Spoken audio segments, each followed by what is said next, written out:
தமிழ் சினிமால once upon time குட்டி குஷ்பு அப்படின்னு ஒருத்தங்களை கூப்பிட்டு இருந்தோம். அவங்க பேர் தான் ஹன்சிகா மொத்வானி. இப்ப அவங்கள பத்தி ஒரு மிகப்பெரிய விஷயம் சோஷியல் மீடியால நியூஸ் பேப்பர்ல வைரலா போயிட்டு இருக்கு. அது என்னன்னா அவங்களுக்கும் அவங்க கணவருக்கும் டிவோர்ஸ் ஆயிடுச்சாம். அண்ட் இது ரூமர்ஸ் கிடையாது, அபிஷியல் ஸ்டேட்மெண்ட் கோர்ட்டே கொடுத்திருக்கு. இவங்க கல்யாண வாழ்க்கை ஆரம்பிச்சு 4 வருஷம் தான் ஆகுது. ஆனா அந்த 4வது வருஷத்தோட முடிவுல விவாகரத்துன்னு வந்து நிக்குது. இவங்களோட கல்யாணம் எப்படி நடந்துச்சு தெரியுமா? நீங்க இந்த கதை புத்தகம் எல்லாம் படிச்சிருந்தீங்கன்னு வைங்க. இந்த ராஜா ராணி அவர்களின் திருமணம் பிரம்மாண்டமாக மாளிகையில் 100 யானை, 1000 குதிரை, 10,000 சவரன் நகை, இப்படி எல்லாம் எக்ஸாஜரேட் பண்ணி சொல்லுவாங்க தெரியுமா? அந்த மாதிரி நடந்த ஒரு கல்யாணம். அதுவும் எஸ்பெஷலா இவங்களோட கல்யாணத்தை ஹன்சிகாஸ் லவ் ஷாதி டிராமா அப்படின்னு சொல்லி OTT-ல ரிலீஸ் பண்ணாங்க. அண்ட் அதை பார்த்துட்டு நம்ம மக்கள் ஆகா உண்மையிலேயே இவங்க 2 பேரும் மேட் ஃபார் ஈச் அதர் பா, பர்ஃபெக்ட் பேர்ப்பா அப்படிலாம் புகழ்ந்து பேசிட்டு இருந்தாங்க. ஆனா கல்யாணம் முடிஞ்சு கொஞ்ச நாள்லயே இவங்க 2 பேருக்குள்ள ஒரு சில பிரச்சனைகள்லாம் ஸ்டார்ட் ஆச்சு. 2024லயே 2 பேரும் மியூச்சுவலா பிரிஞ்சு அவங்க வீட்டுல வாழ்ந்துட்டு இருந்தாங்க. அதுக்கப்புறம் நம்ம ஹன்சிகா அவங்களோட இன்ஸ்டாகிராம் ப்ரொஃபைல்ல இவங்க 2 பேரும் சேர்ந்து இருக்க போட்டோஸ் எல்லாத்தையும் டெலீட் பண்ண ஆரம்பிச்சாங்க. அது மட்டும் இல்லாம இவங்க போட்ட ஒரு சில போட்டோஸ் ஸ்டோரிஸ்லாம் சூசகமா என்ன தெரியுமா சொல்லுது? ச்சே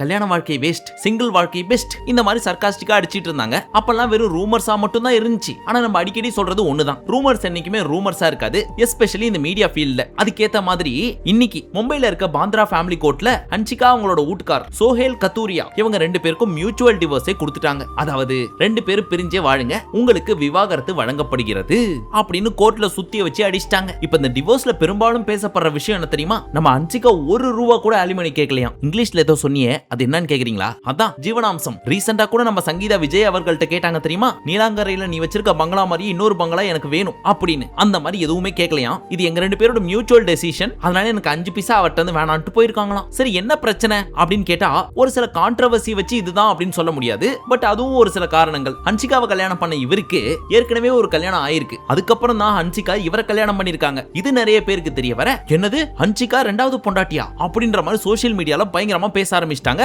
இது நம்ம ஹன்சிகா காதுக்கும் போயிருக்கு. இதுதான் மெயின் காரணமா அப்படின்னு கேட்டா இல்ல, இதுவும் ஒன் ஆஃப் த காரணம் மட்டும் தான். இத தாண்டி என்னென்ன காரணம் இருக்கு அப்படின்றது 2 பேருமே சொல்லல. அண்ட் இப்போ வரைக்கும் டிவோர்ஸ் ஆயிடுச்சுன்னு அபிஷியலா அனௌன்ஸும் பண்ணல. ஐ மீன் அவங்களோட சோஷியல் மீடியால. பட் அபிஷியலா இவங்க 2 பேருக்கும் டிவோர்ஸ் ஆயிடுச்சு. சோ இவங்களோட மேரேஜ் வாழ்க்கைக்கு ஒரு மிகப்பெரிய ஃபுல் ஸ்டாப்பை வச்சிட்டாங்க. எனக்கெல்லாம் ஹன்சிகாவை ரொம்ப பிடிக்கும்பா. அவங்களுக்கு கல்யாணம் ஆக போகுது அப்படின்னு தெரிஞ்ச உடனே நான் ரொம்ப ஃபீல் பண்ணேன். ஆனா இப்போ டிவோர்ஸ் ஆயிடுச்சுன்றப்போ அட கொடுமையே, குழந்தை மாதிரி சிரிச்சினே சுத்திட்டு இருக்குமே அந்த பொண்ணு, அந்த பொண்ணுக்கா இந்த நிலைமை அப்படின்னு ஊர் கிளவி மாதிரி பேசுற அளவுக்கு பண்ணி விட்டாங்க. ஆனா இப்பெல்லாம் டிவோர்ஸ்ன்றது ரொம்ப ஈஸியா போச்சு. ஒரு சின்ன சண்டை வந்தாலும் இது ஒத்து வராது, டிவோர்ஸ் பண்ணிக்கலாம் அப்படின்றதுதான் சண்டைக்கு அப்புறம் பேசுற முதல் வார்த்தையா இருக்கு. அப்படி இருக்கிறப்ப இவங்க மட்டும் என்ன விதி விலக்கா? ஆனாலும் இந்த விஷயத்துல எனக்கு ரொம்ப வருத்தம்பா. உங்களுக்கு எப்படி அப்படின்றத கமெண்ட் செக்ஷன்ல சொல்லுங்க. மீண்டும் உங்களை அடுத்த வீடியோவில் சந்திக்கும் வரை நன்றி, வணக்கம், நமஸ்தே, நமஸ்கார்.